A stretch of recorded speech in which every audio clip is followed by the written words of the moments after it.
Benvenuti a questa nuova puntata di Benessere e Bellessere e do ovviamente inizio subito a salutare il nostro Marco Ludovico. Ciao Marco.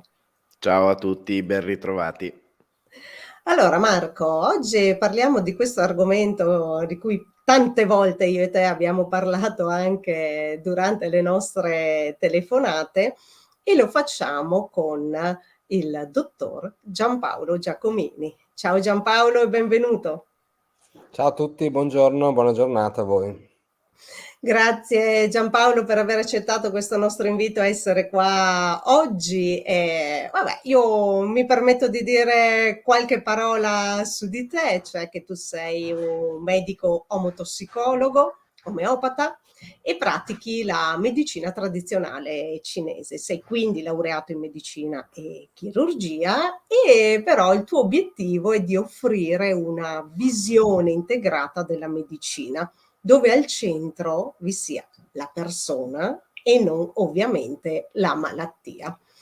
Sei anche il fondatore di Logo Solar, che è questa azienda che si occupa di diffusione della cultura cosiddetta ecologica e del benessere, e hai fatto anche una linea di essenze floreali, floreali sottili, di quintessenze spagiriche e di cosmesi che sono ispirate all'antica arte dell'alchimia. Quindi spero ovviamente di aver detto tutto correttamente. Però prima di passarti la parola vorrei introdurre con qualche frase, pochissime parole, perché voglio poi lasciare giustamente trattare a te questo argomento che per me, come ci dicevamo poco fa, per me è molto, molto affascinante, mi appassiona tantissimo, e che sono le ferite emotive. Ferite emotive che è tra l'altro un argomento di cui si parla tantissimo, però di cui c'è anche tanto da scoprire. E quindi per introdurre questo argomento ci chiediamo da dove vengono tutte queste maschere che noi indossiamo durante la nostra quotidianità. Ma ancora, perché subiamo così profondamente e intensamente i lati oscuri della nostra personalità? E quindi a questo punto, come le possiamo trasmutare queste ferite emotive che derivano da traumi vissuti in forze, cioè li trasmutiamo questi traumi, queste ferite in cosiddette forze propulsive o talenti. Però la prima cosa è anche da dove hanno origine le ferite emozionali. Allora, Giampaolo, argomento vastissimo, io lascio a te la parola per introdurre e insomma discutere un po' di questo argomento. Grazie per l'introduzione. Hai colto nel segno dicendo quello che hai detto, nel senso che le ferite emotive sono e devono essere viste prima di tutto come delle forze. Sono forze emotive e una forza ha una sua capacità di creare un movimento, ed è questa la cosa più importante che noi dobbiamo sempre tenere a mente. Quando parliamo di ferite in generale, non solo emotive, parliamo invece di qualcosa che è fermo, cioè quando io mi ferisco, la prima reazione del corpo e anche della mia mente è quella di rimanere fermo, perché la ferita duole, quindi facendo male questa ferita mi blocca a livello fisico, mi può bloccare nella vita, mi può bloccare a livello emotivo, mi blocca in generale nel fare esperienza, nell'esperire la vita. Quindi nel momento in cui noi lavoriamo su una ferita emotiva, la cosa più importante nella sua risoluzione è che alla fine arriviamo a un movimento, ovvero ben venga una ferita che mi blocca, se in seguito a questo blocco io sviluppo la volontà, la capacità e la determinazione di creare un movimento per risolverla, e il movimento che io utilizzo per risolverla è poi una spinta propulsiva verso quello che possiamo chiamare invece un talento, il raggiungimento di un obiettivo, di un qualcosa che va oltre, che trascende la ferita. Quindi le ferite emotive non vanno viste solo come ferite, ma vanno viste come tutto quello che esiste sulla faccia dell'universo, come una parte della medaglia. Tant'è vero che quando parliamo di talenti, e quindi normalmente visti come tutti come il talento è un qualcosa che mi è stato dato, che so fare bene, no, il vero talento è una moneta, è un qualcosa che io posso scambiare con qualcos'altro. Nell'antichità il talento era la moneta proprio. Quindi che cos'era? Era un flusso di scambio attraverso cui io potevo ottenere qualcos'altro. Io davo un talento, io pagavo un talento e ottenevo qualcosa in cambio. Quindi che cos'è veramente il talento? È un flusso, è un flow che io utilizzo per ottenere qualcosa in cambio. E quindi fare quel qualcosa in cambio è qualcosa che a me serve, che io desidero, quindi è la realizzazione di un mio sogno, è probabilmente anche il raggiungere degli obiettivi nella vita. Solo che la moneta ha due facce. Una faccia è la faccia che permette di creare movimento, di creare un flusso avendo in cambio qualcosa, l'altra faccia è la faccia oscura, quel lato oscuro anche del denaro, diciamo così, no? Quindi il denaro può essere un'opportunità e allo stesso tempo un vincolo. Quando il denaro ti blocca, perché per paura lo metti da parte, per paura accumuli e poi non sai neanche più quello che hai sempre solo paura che ti portino via qualcosa, è quello che vediamo anche sta accadendo purtroppo nelle società moderne, capitalistiche, degenerate, no? Dove la gente possiede e non crea flusso, blocca tutto perché ha paura di perdere. Quindi la controfaccia del talento è il trattenere. E chi è che fa trattenere, chi è che blocca il flusso? È quella faccia che noi chiamiamo ferita emotiva. Quindi la ferita emotiva e il talento sono due facce della stessa medaglia, di una possibilità di flusso che può essere allo stesso tempo un peso. Tant'è vero che prima del talento moneta tutti gli scambi commerciali andavano a peso. Quindi il talento che cos'è? Una controparte di valore, spesso in oro, in argento, di un peso che veniva dato in cambio di un servizio o un qualcos'altro, un oggetto, un alimento e quant'altro. Quindi il talento potenzialmente è un peso quando la ferita impedisce di utilizzarlo. Quindi io nasco con delle capacità, con dei sogni, con la grande spinta a realizzare gli obiettivi della mia vita, che sono obiettivi dell'anima, dello spirito, non sono obiettivi della mente, ovviamente. E quando io non riesco a utilizzare questi talenti, diventano un peso, cioè diventa frustrazione fondamentalmente. E che cos'è che mi blocca questo flusso attraverso il quale io potrei realizzare invece i miei talenti, quindi il sogno della mia vita? Sono le ferite emotive. E queste ferite emotive, però, è importante ricordarsi che sono una grande opportunità, perché se noi vogliamo cancellare la ferita, cancelliamo anche il talento, cioè la spinta propulsiva. Se noi cancelliamo la sfida, il problema, il blocco, noi cancelliamo la possibilità che attraverso questo blocco abbiamo di creare una volontà di fare meglio, di risolvere, di andare oltre questa spinta. Immaginiamo, molto spesso viene fatto l'esempio del sistema immunitario. Un sistema immunitario che non incontra i germi, che non incontra l'ambiente esterno, non si addestra, non viene addestrato e quindi diventa povero fino a un certo punto che l'essere umano o l'animale può proprio scomparire perché è aggredito da qualsiasi cosa, a volte anche da se stesso. Quindi le ferite emotive rappresentano l'addestramento che la nostra anima ha scelto e non gli è capitato per sbaglio, ha scelto di affrontare per comprendere e risvegliare l'altro lato della moneta, cioè le sue vere capacità. Quando è che io conosco le mie potenzialità? Quando conosco quei blocchi che le potenzialità attualmente non me le fanno vedere. Lavorando su questi blocchi io conosco la moneta intera, ovvero anche l'altra faccia, quindi la luce dell'ombra. E le ferite emotive, noi nasciamo con le ferite emotive, anche se apparentemente a livello illusorio sembra che noi queste ferite le viviamo nella prima infanzia, nell'epoca intrauterina, quando siamo adolescenti o anche da adulti, con l'ambiente esterno, attraverso le persone che incontriamo, tipicamente con le persone viviamo ferite emotive o veniamo feriti da ferite emotive.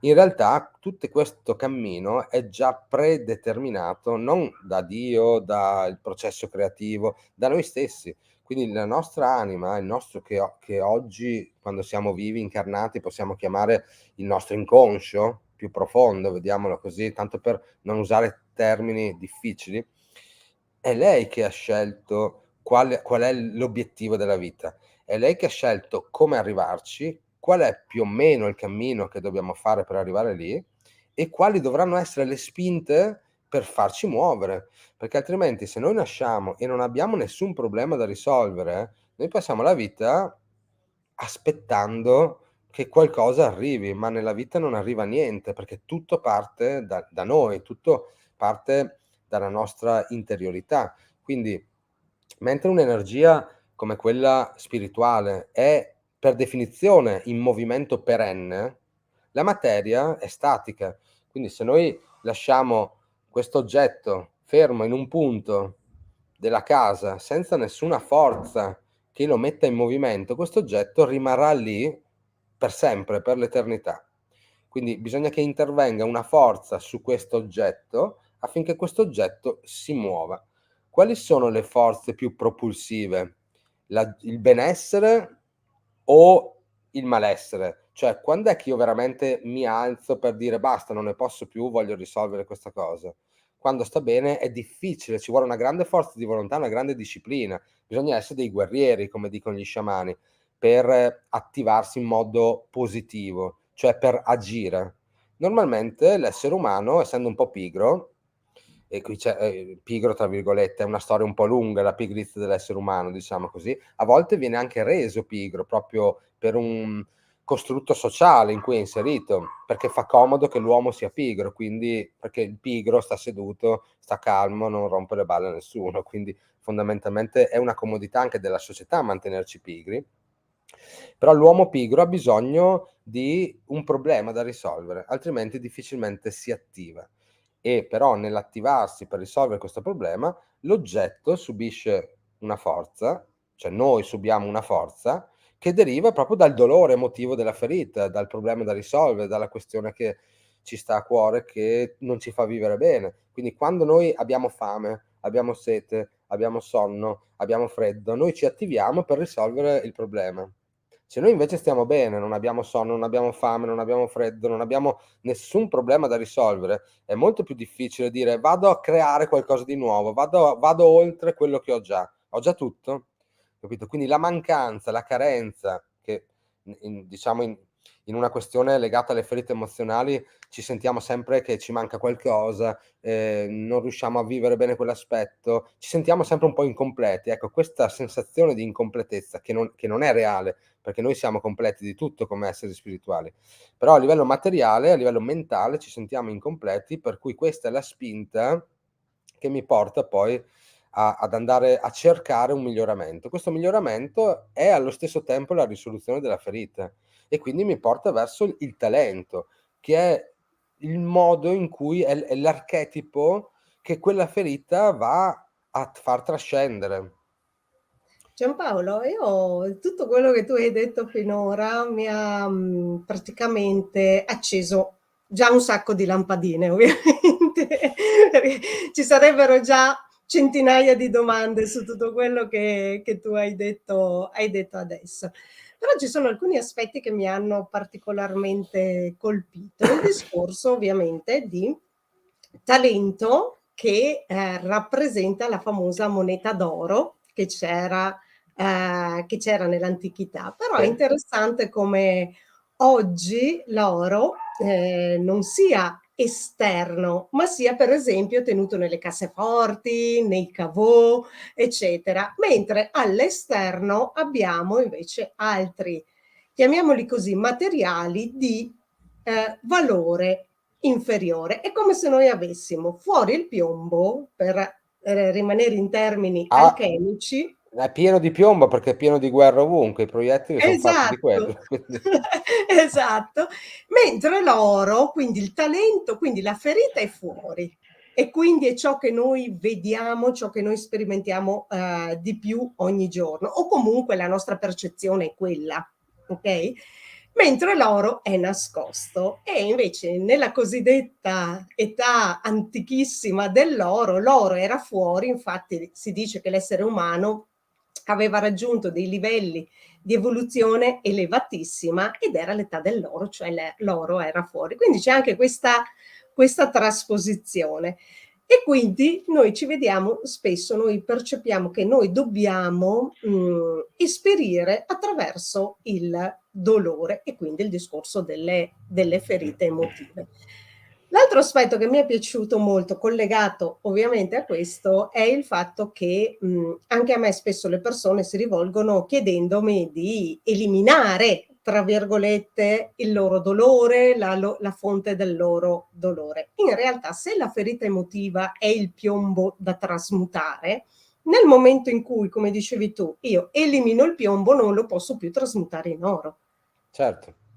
E quindi il processo da fare non è l'eliminazione, l'annichilimento, ma questo processo alchemico appunto di trasmutazione, dissolve e coagula, Sì. che sono le due fasi alchemiche. Allora io ti chiedo, come avviene questo processo alchemico per quanto riguarda le ferite?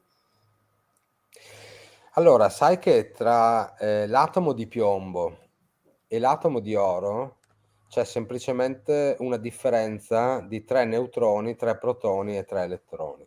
Cioè il numero atomico dell'oro e del piombo sono lontani di 3 atomi. Ciò vuol dire che è semplicemente facile trasmutare il piombo in oro, basta solo dal piombo rielaborare 3 principi, che sono poi quella che viene chiamata in tutte le religioni la Trinità, no? L'alchimia ha una sua visione come Trinità, che in alchimia vengono chiamate sulfur, sale, mercurio, zolfo, sale, mercurio. In India abbiamo 3 divinità che sono quelle capostipiti della Trinità. Nel mondo cristiano abbiamo il Padre, Figlio e Spirito Santo e quant'altro. Quindi ritorniamo sempre a questo concetto che ci vogliono 3 passaggi, che tra l'altro in alchimia sono proprio dei passaggi laboratoristici, che si chiamano nigredo, rubedo e albedo, per ottenere dal piombo l'oro. E questo non è un processo di aggiunta di qualcosa, ma di semplificazione. Quindi quando molti pensano che per trasformare il piombo in oro bisogna imparare, capire, sapere, invece è il contrario, bisogna arrivare a una semplicità, bisogna riassumere, bisogna semplificare, perché ci hanno anche in questo educato che noi dobbiamo imparare sempre un sacco di cose, invece dobbiamo disimparare determinati meccanismi per essere più istintivi e più liberi. Quindi come trasformare un processo difficile, quindi piombo, in una qualcosa che ha un suo valore intrinseco, che è brillante, che è luminoso come l'oro prezioso, attraverso una pulizia che sempre nel linguaggio della spagyria e dell'alchimia viene chiamato asepsia. Asepsia significa decontaminare, cioè in sala operatoria si rendono asettici, ad esempio, gli strumenti di lavoro, no?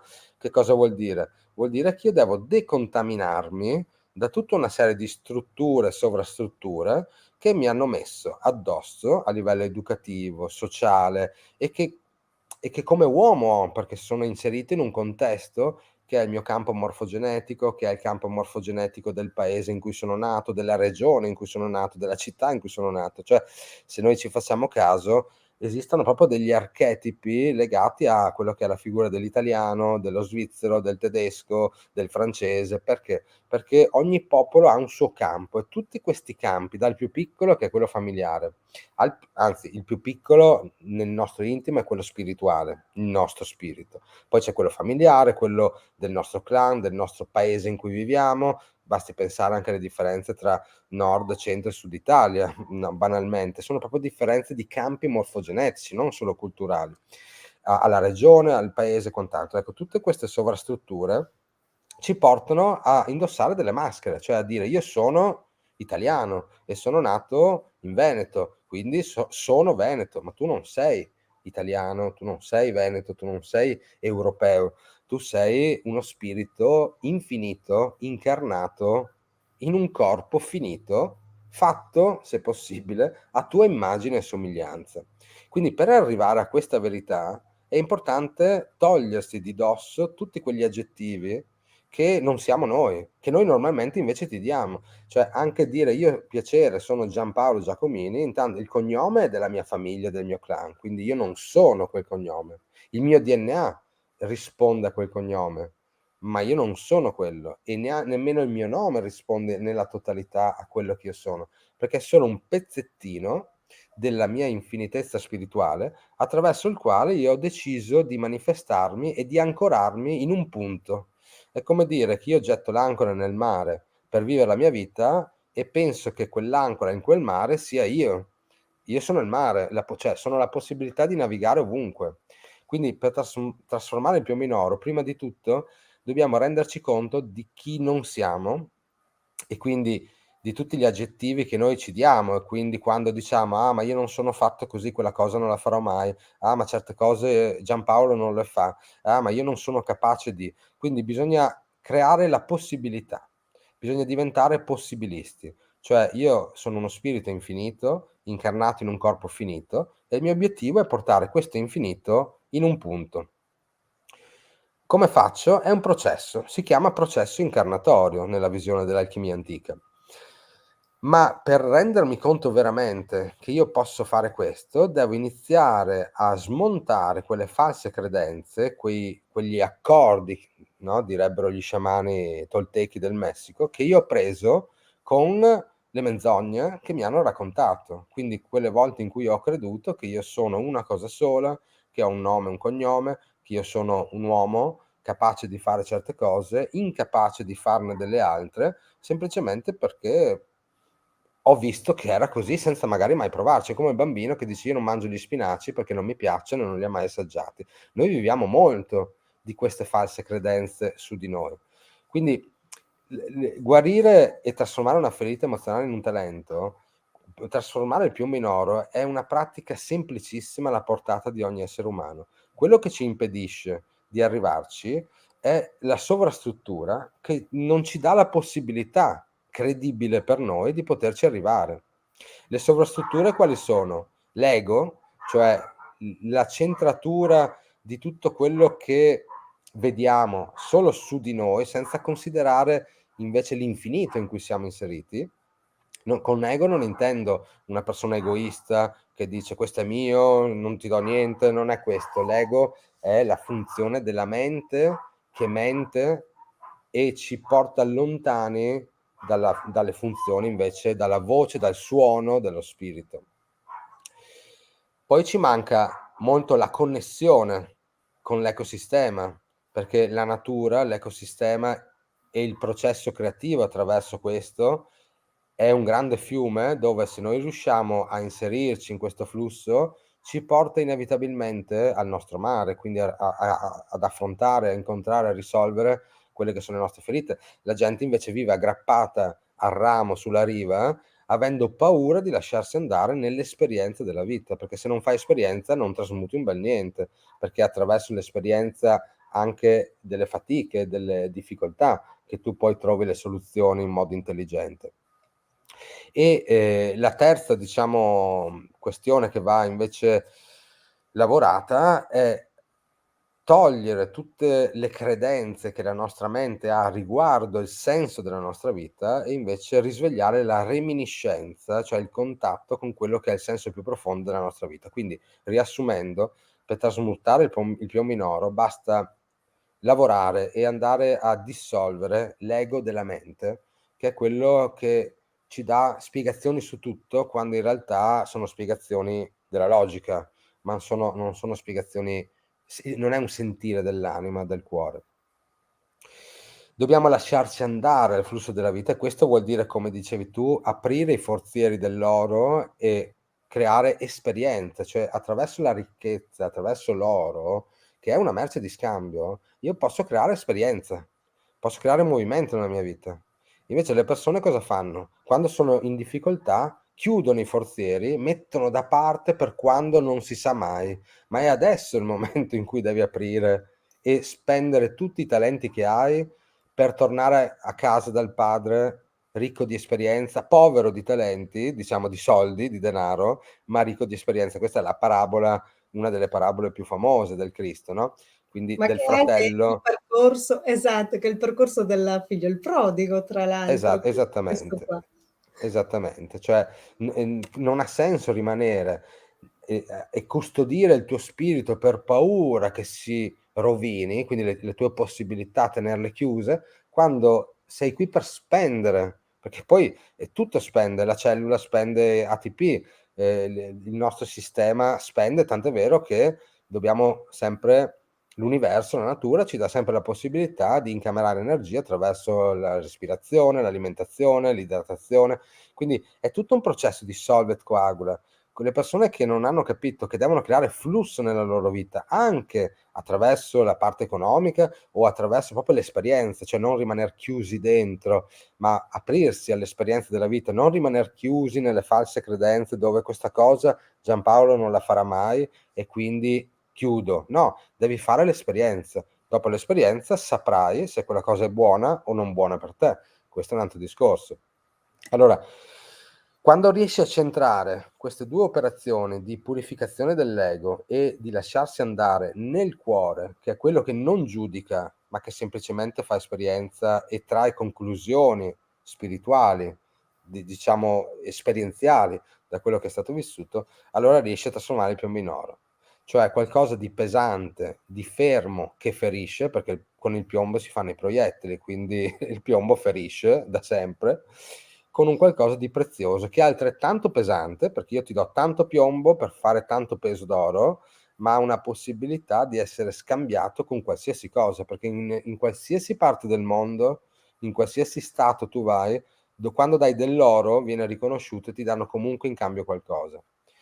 Se tu dai degli euro, magari in Cina non ti danno niente in cambio, con dell'oro hai sempre le porte aperte. Quindi l'archetipo dell'oro è quella capacità ovunque di poter esperire della vita attraverso qualcosa in cambio che ti viene dato quando tu cedi questo talento, questa moneta, diciamo, no?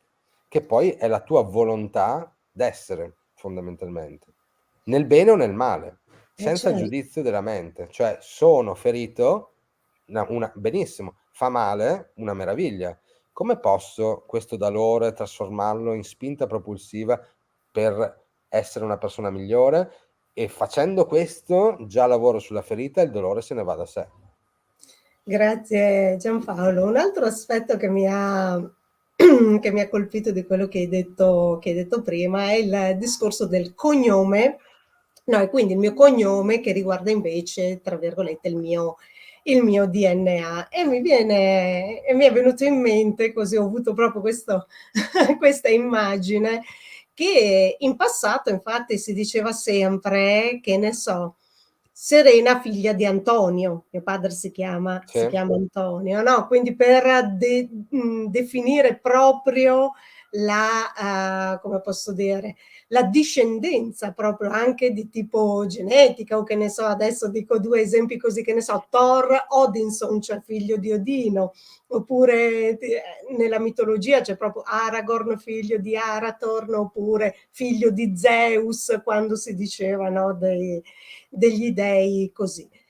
E quindi tu hai detto no, che cognome rappresenta proprio questa discendenza e quindi il legame anche genetico proprio di questo aspetto. E quindi la domanda che sorge spontanea è, quindi le ferite emotive possono essere anche trasmesse di padre in figlio? sì, assolutamente sì, in due modi. Uno attraverso proprio il DNA, quello che viene chiamato dalla scienza moderna il DNA volatile, che poi rappresenta il 98,8% del nostro codice genetico, che è quella parte di DNA che la scienza non è mai riuscita a studiare perché cambia a seconda di come lo osservi. Quindi noi abbiamo dei Giampaolo, geni fissi. perdonami se ti interrompo, solo una piccola parentesi. È già che hanno cambiato il termine da junk a volatile, è già Sì, insomma infatti. un buon, Sì. un buon È vero, segno. è vero, perché all'inizio era considerato DNA spazzatura e quindi Esatto. sì, scarto evolutivo. Invece è proprio, si è visto che lo stanno ancora studiando, ma poi si sono un po' demoralizzati e arenati in questo studio, perché studiare certe cose con gli occhi della scienza e basta non ottieni niente. Questo DNA è quello che trasmette le esperienze, le emozioni, mentre il DNA fisso trasmette i caratteri, quindi il colore degli occhi, il colore dei capelli, le fattezze, diciamo così, che sono simili magari a quelle dei tuoi antenati. Il DNA volatile è quello che dà funzionalità ai tratti, quindi il mio occhio come funziona, come fa ad adattarsi alla luce, all'ambiente, alle varie situazioni, al freddo, al caldo, è tutto scritto nel DNA volatile che cambia, viene letto in un modo diverso a seconda delle condizioni ambientali anche o delle condizioni interiori in cui mi trovo. Il DNA volatile è uno strumento di passaggio delle ferite emotive dagli antenati a noi e Hahnemann, ad esempio, lo scopritore, il teorizzatore più moderno dell'omeopatia, diceva che quando si faceva un lavoro omeopatico bisognava andare indietro 8 generazioni. Quindi parliamo di tante persone, perché 8 generazioni indietro è una moltiplicazione non da poco. Io sono dell'idea che noi dovremmo andare indietro fino ad arrivare ad Adamo ed Eva, cioè che sono stati i primi a sperimentare delle ferite emozionali nella storia, diciamo, a livello simbolico. Basti pensare alla ferita di tradimento che hanno subito quando sono stati cacciati dalla condizione paradisiaca, alla ferita di umiliazione quando dopo aver mangiato il frutto della conoscenza si sono visti nudi e quindi hanno dovuto coprirsi. Cioè sono stati i primi, no, a parlarci di queste ferite, inclusi i loro figli Caino e Abele, dove sappiamo che è finita male, no? Dove uno ha ucciso l'altro per causa di una ferita di tradimento. E quindi questo del DNA volatile è un aspetto che va sondato e lavorato tantissimo, soprattutto nel mondo dell'alchimia operativa, pratica, spagirica, proprio si mira alla produzione di rimedi vibrazionali, ovviamente, che vadano a rimodellare e a ripulire il nostro DNA volatile, come lo chiamava Paracelso, il seme morbido, cosiddetto. Quindi Paracelso 1500, quindi già queste dinamiche erano molto conosciute presso gli alchimisti di un tempo. Il secondo modo attraverso cui le ferite emozionali vengono trasmesse a livello familiare, di padre in figlio, di madre in figlio e via così, è attraverso i campi morfogenetici, cioè attraverso noi assorbiamo e veniamo plasmati da un campo quantico che è il campo del nostro clan, cioè dell'ambiente in cui nasciamo, e i nostri genitori da una parte a livello genetico con il DNA volatile, quindi agganciandosi a noi a livello di sangue proprio, no? Sempre parliamo di vibrazioni, e in parte imparando, osservando in base a come i miei genitori mi osservano e mi guardano. L'occhio, ad esempio, ha la capacità di creare, quindi come i miei genitori mi guardano, io cambio il mio campo morfogenetico, che è quello che mi sta strutturando e costruendo. Ecco. È un po' la storia del brutto anatroccolo, no? Il brutto anatroccolo era un cigno, però perché a un certo punto lui era un anatroccolo? Perché è cresciuto in mezzo agli anatroccoli. È chiaro che il suo DNA è quello di cigno, però il campo morfogenetico lo ha condizionato al punto che lui, fino a che nessuno gliel'ha fatto notare in un modo importante, lui si considerava un anatroccolo, invece era un animale completamente diverso, né più nobile né meno, però completamente diverso. Un Quindi po' se noi anche nasciamo l'aquila che si crede un pollo di Anthony De Mello, no? uguale, stessa cosa, esattamente. Quindi se noi nasciamo, cresciamo in un campo familiare dove circolano delle ferite emotive, noi le facciamo nostre, le assorbiamo e veniamo plasmati su quelle. A un certo punto noi siamo nati per essere un melo e cominciamo a credere di essere un ciliegio, il che non è bene, perché se siamo nati per essere un melo e fare le mele, anche se l'ambiente esterno ci ha condizionati, la nostra anima di melo non può accettare di fare le ciliegie.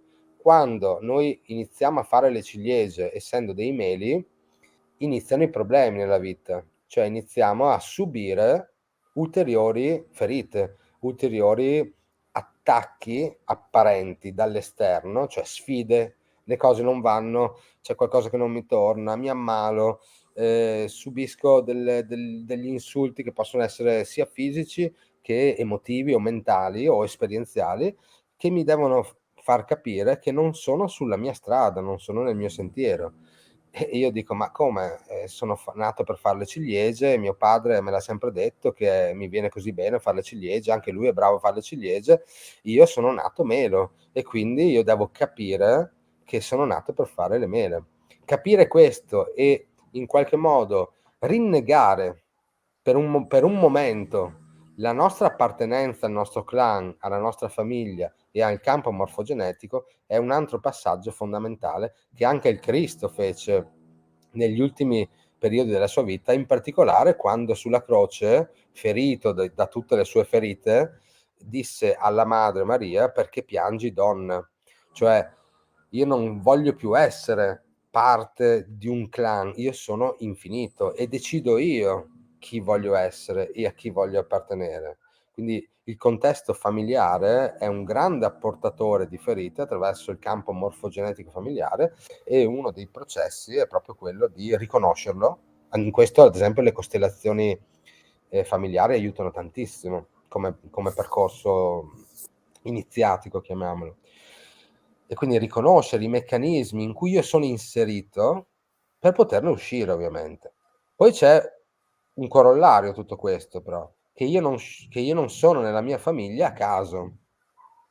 Cioè, il fatto che io sia incarnato in un corpo con un DNA che è stato dato dai miei genitori, dai miei antenati, e sono cresciuto in un campo morfogenetico particolare, è sicuramente da sorpassare, da bypassare, va trasceso questo vincolo, perché io non sono quello, ma devo anche comprendere come mai il mio spirito ha scelto quella incarnazione, quella famiglia, quei genitori, perché i motivi per cui li ha scelti sono quelli stessi per cui ha scelto le sue ferite emotive. Quindi i miei genitori mi hanno in qualche modo o trasmesso o fatto vivere delle ferite emotive, perché a livello spirituale io devo raggiungere determinati talenti. Quindi per raggiungere quei talenti che sono nascosti nel forziere dell'oro dentro la cassaforte, io devo trovarmi con tanto di quel piombo in mano che mi permetta di capire che io devo invece aprire il forziere e tirarci fuori l'oro. Solo che se io non comprendo il motivo per cui sono finito in quella famiglia, in quella particolare situazione, vivendo quelle particolari esperienze, io entro nel rifiuto di quella situazione e quindi rifiuto non solo le ferite, ma anche i talenti che ne derivano. Quindi è un passaggio molto sottile quello dell'ambiente familiare, che in Italia in particolare è molto complicato, perché gli italiani si sa che hanno un concetto della famiglia estremamente forte, però è un passaggio obbligato dove in una prima parte di solve devi separarti, sentirti fuori dal gregge, diciamo, familiare, e in una seconda parte di coagula devi rientrare come fratello e non più come figlio o genitore o nipote o quant'altro. Come San Francesco era uscito dalla sua famiglia, aveva aperto i forzieri del suo oro e aveva creato delle comunità dove lui sceglieva i suoi fratelli e si sentiva in famiglia. Quindi la tua famiglia è un punto di partenza, sicuramente. In astrologia è la casa di Cancro, il punto da cui parti il cammino, da cui inizi il tuo viaggio, ma non deve essere un vincolo. Tant'è vero che la casa di Cancro ha le chele e il cancro chela, e la chelazione è proprio un fenomeno che avviene anche nel DNA, quando il DNA viene bloccato e tu non puoi esprimere dei geni diversi da quelli che la chelazione ha deciso per te in qualche modo. Quindi c'è tutto diciamo un imbuto di archetipi quando parliamo di famiglia ferite, che va in profondità fino ad arrivare agli archetipi astrologici, che non sono altro che archetipi che esprimono in un modo molto semplice e immediato la profondità di un concetto, perché invece di raccontare tutta la storia di come la famiglia può in qualche modo essere un vincolo per un essere umano, basta che tu dici cancro cancro è quello che non va né avanti né indietro, cammina di lato il granchio, quindi non si muove, non progredisce e non regredisce, rimane sempre fermo pur pensando di aver fatto molta strada, e ha le chele, quindi delle chele molto forti che quando ti acchiappa non ti lascia più. Quindi no, per esempio l'astrologia è bella perché ti permette di lavorare su questi aspetti con dei simboli che sono universali e profondissimi, se li comprendi ovviamente. Grazie Giampaolo, perché anche qua hai aperto un altro mondo, ovviamente. Senti, io vorrei adesso entrare, ma proprio insomma accennando perché dovremmo star qua tantissime ore, a dire ovviamente quali sono le ferite emotive e come, tra virgolette, le possiamo riconoscere, nel senso che ovviamente ci sono delle parole, c'è un'alimentazione, un corpo fisico ben specifico che denota ovviamente il vivere in quel momento una determinata ferita emotiva. Le ferite emotive solitamente che conoscono le persone che si approcciano a questo argomento sono 5, però tu sei andato oltre e sei riuscito ad individuarne altre 2. Ce ne parli un pochino, insomma, in questi termini?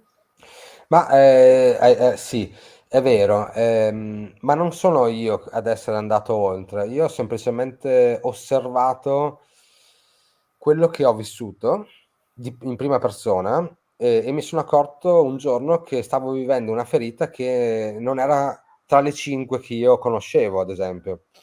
E poi ho cercato di comprendere dalle storie, gli insegnamenti di maestri del passato. Una delle guide più grandi su questo lavoro è stato Gesù, il Cristo, sul lavoro delle ferite emozionali, perché è il santo, uno dei santi più feriti della storia, in quanto è stato messo in croce, quindi direi che ancora oggi la maggior parte dei crocifissi ritrae Gesù appeso a una croce con dei chiodi, quindi più ferito di così non si può. Allora, proprio osservando i quadri del Rinascimento, i quadri, le sculture, i vari crocifissi che vedevo in giro, notavo che Gesù aveva 4 ferite principali ai 4 arti, quindi ai 2 piedi e alle 2 mani, poi aveva la testa sanguinante dalla corona di spine, quindi le 5 ferite erano ben chiare, visibili, però poi la storia ci racconta che fu ferito al costato da una lancia di Longino, e poi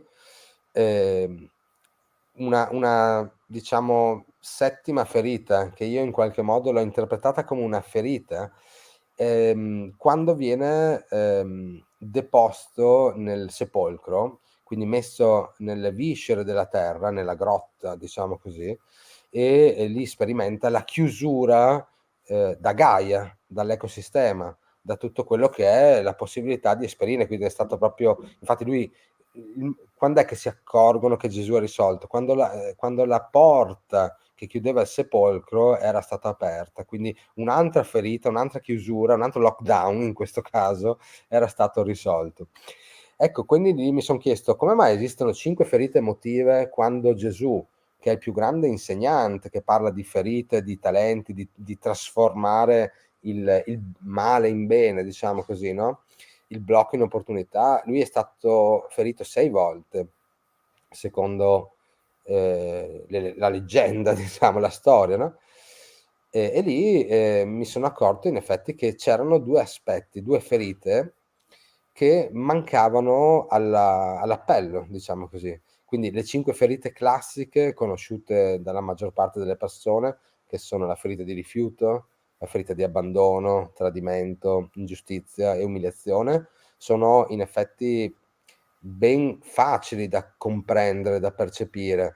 La ferita di rifiuto è tipica di quelle persone che fuggono dalle esperienze della vita e quindi che rimangono nascosti, che rimangono nell'ombra, o che usano sostanze per estraniarsi dal mondo quotidiano, ma non necessariamente il tossicodipendente, anche quella persona che non riesce ad avere una cena intima con un'altra persona se non si beve mezza bottiglia di vino, perché ha bisogno di lasciarsi un po' andare, cioè può essere normale anche parlare da sobri, no? Non per forza uno deve per forza usare delle sostanze. Quindi tutti coloro che possono in qualche modo rifugiarsi nell'uso di sostanze particolari sono un po' dei fuggitivi, perché fuggono dalla loro capacità di esserci invece integri così come sono. La ferita di abbandono, anche quella è molto semplice, nel senso che basta pensare a una pianta senza acqua, ecco, quella è la ferita di abbandono, cioè giù di tono, nessuno mi ama, nessuno mi vuole, la vita è cattiva, è il leopardiano, no? Che in qualche modo vede tutto un po' nero perché non ha avuto le attenzioni e l'amore di cui secondo lui aveva bisogno.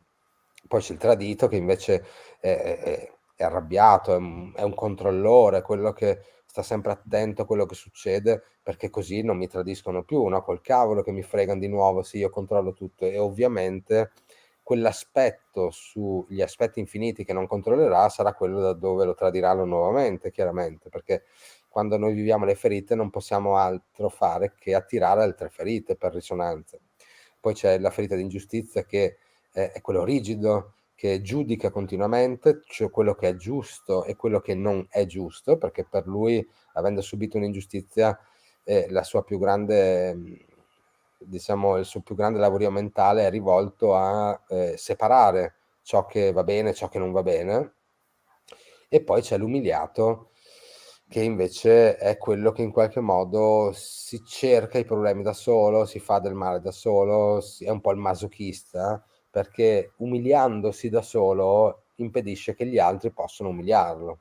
Quindi se ci penso io a prendermi in giro, a umiliarmi in vari modi, indossando vestiti che non mi stanno bene o che sono di taglia diversa da quella che è quella del mio corpo, o ad esempio anche ad avere un corpo che ha delle deformità, no?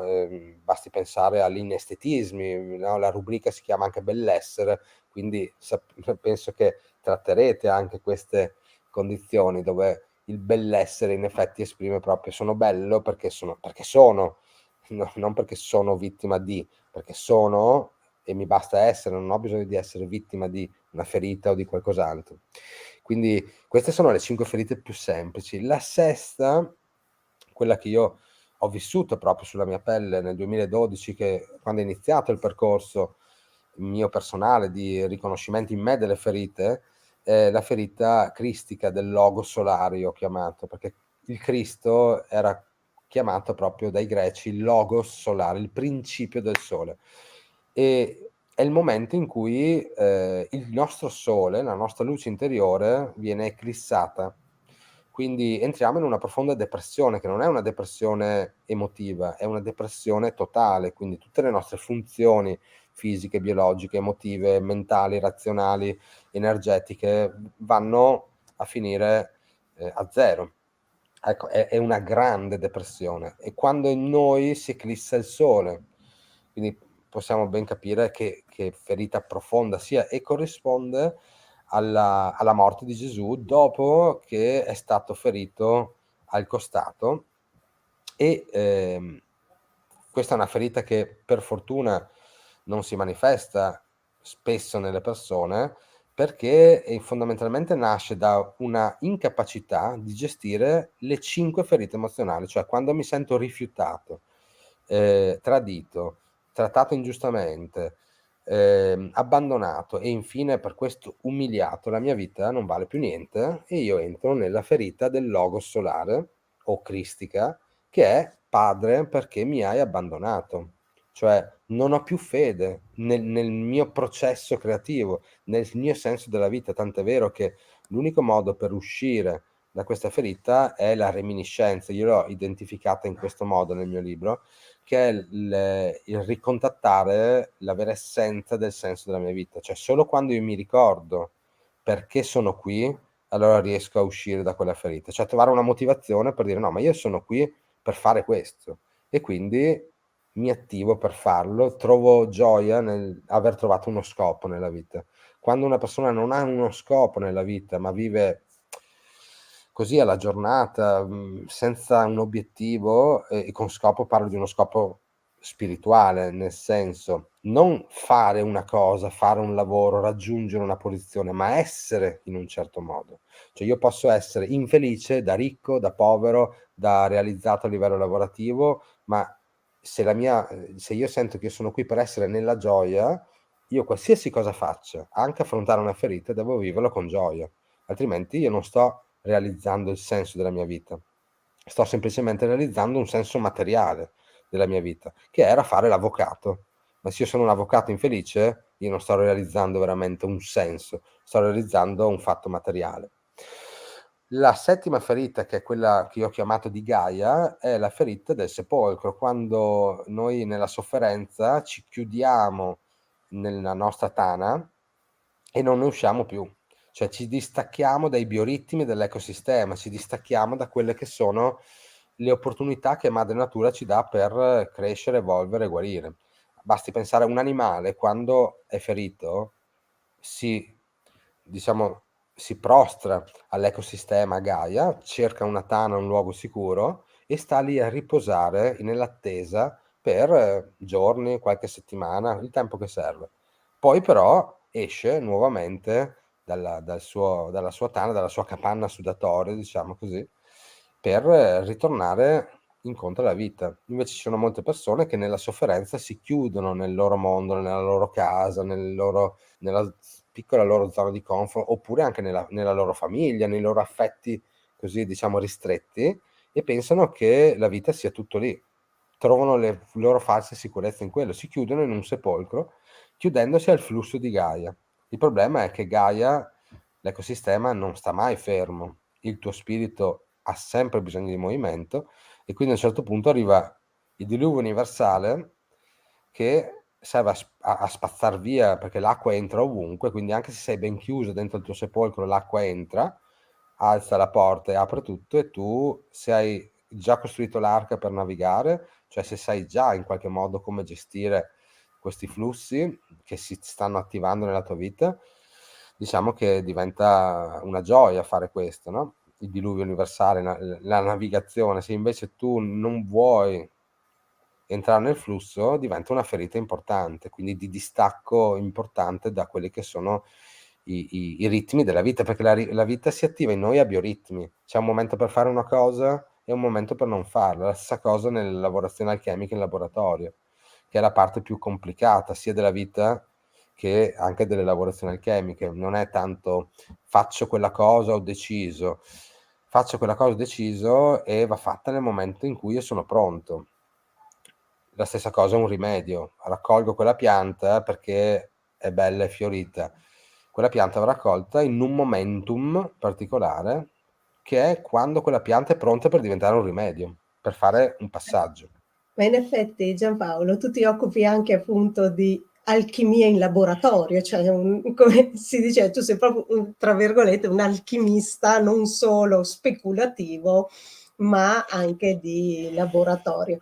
Purtroppo il tempo è un po' tiranno e oggi abbiamo praticamente quasi concluso il tempo, però io ne approfitto per invitarti ufficialmente in un secondo incontro in cui magari ci puoi spiegare anche cosa sono questi rimedi alchemici, perché come stavi appunto accennando vanno raccolti in determinati momenti, anche in determinate ore del giorno, non solo periodi magari dell'anno, ma anche in determinate ore del giorno, ma a volte anche in una maniera molto particolare, e poi vanno lavorati per poter essere utilizzati nella maniera corretta, anche se, insomma, se non sbaglio, anche per la risoluzione, come aiuto alla risoluzione delle ferite emotive. Quindi io ti invito di nuovo, quindi spero che tu accetterai di venire a parlare di questa cosa, anche perché dicevo prima, quando ti presentavo, appunto, che tu ti occupi anche di spagiria, giusto? Sì, no, guarda, vengo volentieri. Tutto quello che noi facciamo in laboratorio è rivolto a quello di cui abbiamo parlato, cioè noi non facciamo medicinali, farmaci omeopatici, rimedi che lavorano su malattie, su stati patologici, ma lavoriamo sulla persona. Quindi sì, è una medicina centrata sulla persona e non sulla malattia, dove però la persona viene vista e considerata dal punto di vista alchemico, quindi anche delle ferite emozionali, perché poi non l'ho detto, ma nel mio libro c'è scritto molto bene, ogni ferita emotiva è legata a un archetipo planetario. Questo è un altro motivo per cui sono 7 le ferite, perché sono 5 pianeti principali del Sistema Solare, che sono Mercurio, Venere, Marte, Giove e Saturno, e quelli sono chiari, e poi c'è però il Sole e la Luna, e poi c'è anche la Terra. In questa parte del Sistema Solare, diciamo al di qua della cintura degli asteroidi, poi ci sono i cosiddetti pianeti transpersonali, Urano, Nettuno e Plutone, che però hanno tutta un'altra visione archetipale. Però ecco, essendo i pianeti principali del Sistema Solare 7, Terra inclusa, e considerando il Sole e la Luna come un'unione tra maschile e femminile, le ferite, gli archetipi non potevano che non essere 7, i talenti non potevano che essere 7, e quindi le ferite non potevano che essere 7, perché abbiamo il talento di Marte, che è la capacità propulsiva, la battaglia, il conquistare la nostra vita, ma abbiamo anche la ferita di Marte, quindi la codardia, la paura, il blocco, perché ho paura di mettermi in gioco. Quindi ogni ferita in realtà è molto semplice da comprendere se uno un minimo mastica di mitologia greca o romana e comprende l'archetipo del pianeta e quindi della divinità che ci stava dietro, no? Quindi i vizi di Venere e i pregi di Venere, i vizi di Giove e i pregi di Giove, ecco, così diventa ancora molto divertente a livello conoscitivo e anche a livello pratico. E tutti i rimedi che noi facciamo sono proprio legati anche a queste energie planetarie, quindi raccolti nei momenti particolari in cui i pianeti sono in quadrature o trigoni particolari tra loro, e in momenti dell'anno in cui si verificano anche allineamenti astrologici. Questo non vuol dire che l'astrologia, il pianeta condiziona per forza il nostro rimedio, ma che noi ci allineiamo a livello vibrazionale a una configurazione che sta in alto, producendo un rimedio in basso. Come dice la tavola di Ermete Trismegisto, ciò che è in alto va in risonanza con ciò che è in basso, e quindi noi uniamo queste due fasce del cielo e della terra, proprio ricreando l'armonia che c'è in alto in un rimedio che andiamo a creare in basso. Questa per me è la parte più magica della lavorazione dei rimedi, che non è erboristeria, non è conoscere una pianta per le sue proprietà curative, ma è proprio sentire la pianta, il fiore, che energia ha, che lingua parla, che messaggio ti manda, perché poi la floriterapia sono messaggi, non sono principi attivi, quindi è un fiore che ti sussurra il suo messaggio a livello inconscio, e tu ascoltandolo metti in atto dei meccanismi affinché tu possa fare il passo, non la pianta o il fiore al posto tuo. Beh, è bellissimo, quindi noi oggi lasciamo un po' di suspense con i nostri ascoltatori, in modo da andare ad approfondire tutto questo la prossima volta. Però è assolutamente tutto molto affascinante e ci fa capire come quella che una volta veniva chiamata magia o magia verde, secondo insomma alcune declinazioni, sia in realtà qualcosa di assolutamente reale, pratico e che in realtà sottostà anche a delle leggi fisiche vere e proprie. Quindi basta solo conoscere quando e come. Allora Giampaolo, prima però di chiudere, io vorrei chiamare Marco che se ne tranquillo. Eccolo. Sì, no, ero qui ad ascoltare molto volentieri. Quindi volevo chiedere Marco se tu hai qualche domanda da fare a Giampaolo. Ma sì, magari l'anticipiamo per la prossima volta, perché non penso che riusciremo, o magari sì, non lo so. A me la prima cosa che è venuta in mente, vabbè, ricordavo di essermi cercato già in passato la definizione dei talenti, ed essendo io della bilancia qualcosina risuonava, e difatti me lo sono andato a ricontrollare proprio nell'etimologia, e l'etimologia proprio di talento deriva dal greco talanton, che è il piatto della bilancia. e quindi c'è molto quell'aspetto di cui Del peso. parlava anche di cui parlava Giampaolo, cioè il problema mi porta giù da una parte, io in qualche maniera devo compensare con la soluzione dall'altra. E proprio in virtù di questo però nasce il problema che mi ponevo io, cioè come distinguere i problemi reali da quelli indotti o da quelli finti, non so come definirli, quindi vediamo anche nei momenti e negli anni che stiamo vivendo che spesso magari ci si concentra anche in maniera esasperata su problemi che sembrano immensi, ma che tutto sommato ci vengono più instillati che non essere dei problemi veri e propri nostri, cioè cose che fino al giorno prima per noi non erano un problema, poi lo diventano. Quindi come effettivamente distinguere i propri problemi e i problemi reali, dal quale poter verosimilmente far scaturire dei talenti, da quelli invece indotti, fittizi, da quelli che ci auto creiamo senza che lo siano. Sì, è una cosa molto importante questa. La prima cosa da fare è chiederti, una volta che tu hai risolto questi problemi, che cosa ci hai guadagnato?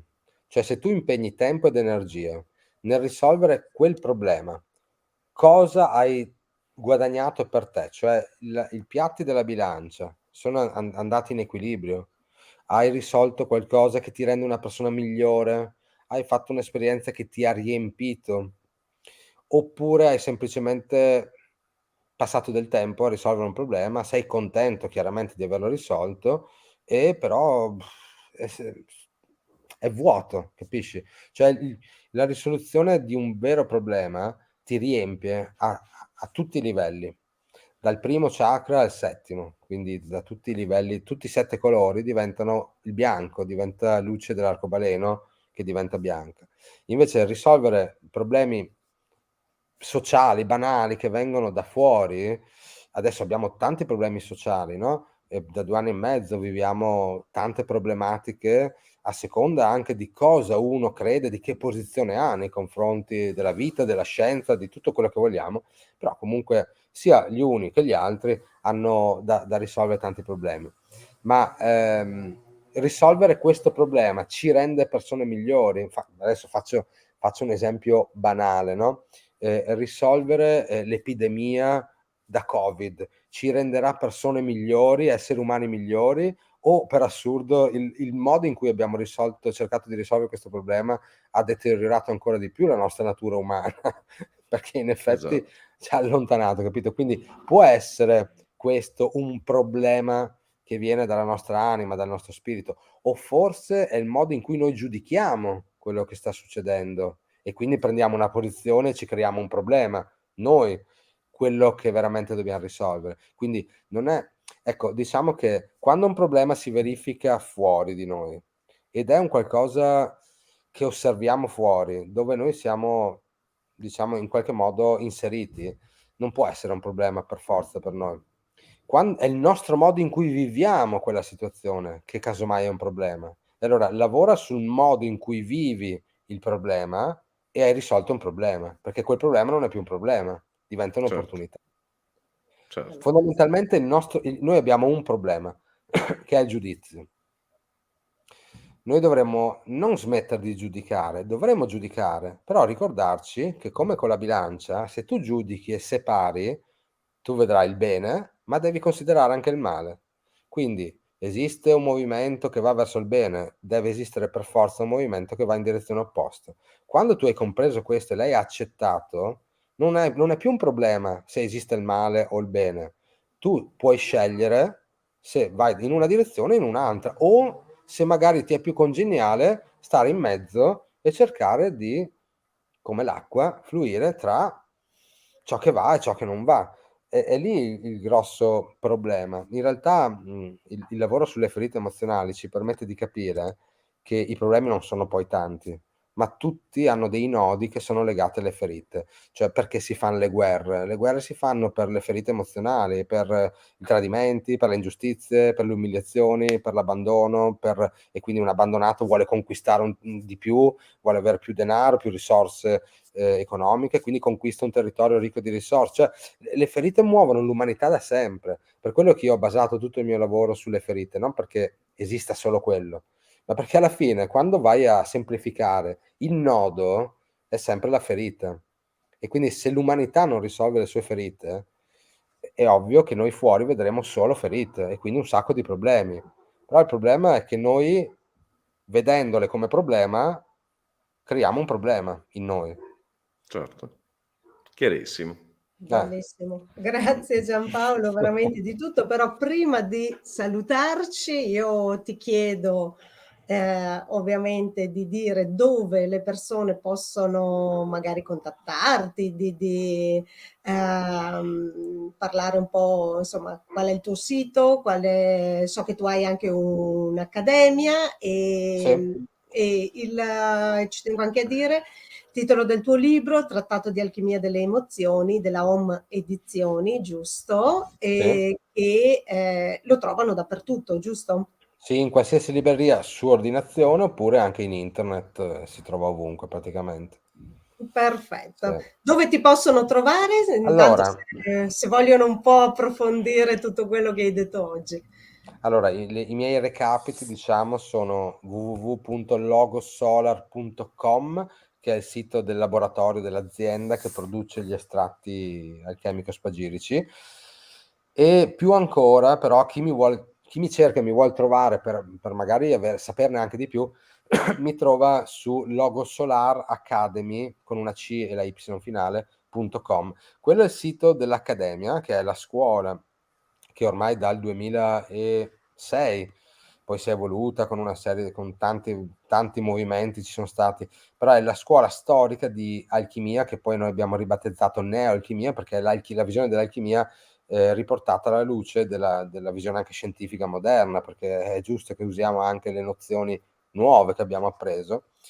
E ci sono proprio all'interno, a parte tutta la scuola che comunque insomma, sono 6 passi da 60 ore l'una, quindi tutta online, è un bel percorso, ma ci sono anche dei corsi monotematici molto interessanti, ma non lo dico perché li ho fatti io, li dico perché sono stati quegli argomenti che nella mia vita sono stati quelli che mi hanno portato di più a capire tante cose.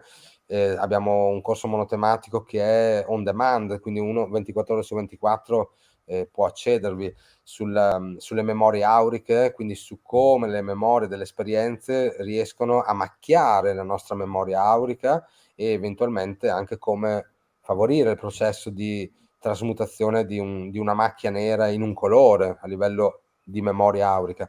Abbiamo il corso sui 4 elementi, che è fondamentale perché i 4 elementi regolano tutti i bioritmi della natura e quindi tutti i bioritmi della nostra vita. Un altro corso meraviglioso è quello che si chiama Cash Flow Medicine, perché ho scritto anche un altro libro che si intitola Cash Flow Medicine, la medicina del cash flow, che anche quello è frutto di un'esperienza personale, dove il cash flow è un termine tratto dal mondo finanziario, significa flusso di cassa, semplicemente, flusso di denaro.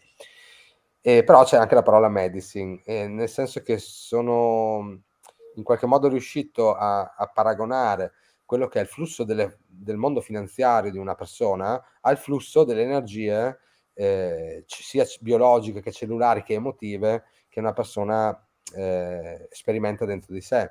E quindi ho voluto insomma descrivere un po' qual è stato il mio percorso che mi ha portato a inserirmi in un flusso di vita dove attiriamo abbondanza, attiriamo benessere, attiriamo benessere fisico, perché il flusso deve essere anche fisico, ma attiriamo anche benessere materiale, perché uno deve comunque avere le possibilità anche economiche di realizzare i propri desideri, i propri sogni. E con questo non dico mi compro la Porsche, non è quello, realizzare i miei sogni, nel senso voglio essere quello. A volte per essere medico devi avere i soldi per pagarti l'università, per essere un alchimista deve avere i soldi per fare il corso, insomma, no, per raggiungere determinati obiettivi in questo mondo devi dare in cambio qualcosa, ed è molto importante sapere dare il giusto valore al flusso di denaro nella nostra vita, al flusso di ricchezza, come dicevamo prima, altrimenti abbiamo un sacco di oro, un sacco di ricchezze che teniamo bloccate, e quando decidiamo di farcene qualcosa magari è tardi. Invece il saper spendere, ecco, saper spendere denaro, energia, risorse personali è fondamentale nella vita, e anche saper guadagnare, ovviamente. Questo, ripeto, su tutti gli ambiti, da quello biologico, nutrizionale, quindi come faccio a guadagnare bene per il mio corpo? Devo saper alimentarmi, bere, respirare nel modo corretto. Come fa il mio corpo a spendere bene? Deve essere allenato, perché un corpo non allenato spende molto di più di quanto spende un corpo allenato, cioè si consuma proprio, produce un sacco di radicali liberi. No, è interessante perché diciamo che scrivere questo libro mi ha permesso di capire un sacco di concetti che per me erano estranei, ovviamente, no? Della gestione, come dire, di bilancio proprio della propria vita, a livello energetico e a livello finanziario, a livello nutrizionale, a livello respiratorio, molto interessante. Quindi troverete nella Logo Solar Academy tutti questi corsi monotematici che sono stati registrati quando li ho fatti.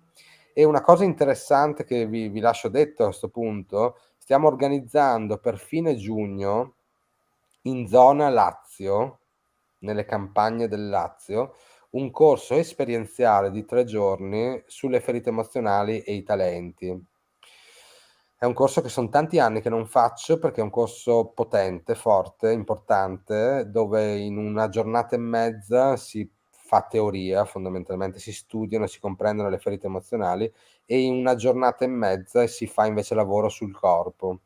Quindi dalla postura, alla respirazione, al movimento, all'equilibrio, l'affidarsi agli altri. È un lavoro molto, molto bello che stiamo organizzando. Magari sul sito della Logo Solar Academy e anche su logosolar.com troverete le indicazioni delle date e il luogo di questo corso. Fantastico, direi che è un'esperienza sicuramente da fare, da proporre, magari, insomma, Giampaolo, se poi deciderai di farla anche in altre zone d'Italia, Sì, sì, sicuramente. Allora, il tempo, come dicevo, ormai è volato oggi, Giampaolo, quindi noi ti ringraziamo tantissimo di essere stato qui con noi, di averci portato tutte queste nozioni. Ovviamente l'argomento, ci vorrebbe 3 giorni, appunto, come fai questo seminario esperienziale, Sì. ci vorrebbero almeno 3 giorni per parlarne, non dico in maniera completa, ma diciamo in maniera approfondita. Questo Sì. questo sì, però intanto ti ringraziamo Grazie a rinnovando voi. grazie, rinnovando ovviamente di nuovo l'invito per la prossima volta. E Marco, a te un pensiero in conclusione. Ma io lo ringrazio, non conoscevo Giampaolo, l'ho conosciuto appunto grazie a te Serena, e ho trovato molto affascinante sia i temi trattati, ma anche quel consueto e forse ancora più spiccato in questo caso trade union tra vari argomenti, vari archetipi, appunto vari significati che poi ritroviamo spesso declinati in tanti modi, e forse, come diceva Giampaolo, questo può essere anche un modo molto più pratico, molto più comprensibile proprio in maniera pratica, immediata, più che a livello, tra virgolette, filosofico o dialettico. C'è un riscontro proprio pratico che può aiutare tante persone a scoprire subito quello di cui si sta parlando. E quindi lo ringrazio molto per questo. Quindi passiamo ora ai saluti. Giampaolo, grazie di cuore ovviamente di nuovo per essere stato con noi. Grazie a voi dell'accoglienza, dell'ospitalità, e grazie a tutti quelli che ci guarderanno e potranno in qualche modo trarne giovamento, perché più persone riescono a mettere in moto il flusso, più ne beneficiamo tutti, perché l'universo è tutto interconnesso, ovviamente. Perfetto, grazie Giampaolo. Anch'io mi unisco ai tuoi, ovviamente, al tuo invito e ai tuoi ringraziamenti a tutti coloro che ci ascolteranno. Grazie ancora di tutti, auguro ovviamente un buon proseguimento a tutti quanti e ci vediamo alla prossima puntata di Benessere e Bellessere. E con questo, Marco, sigla.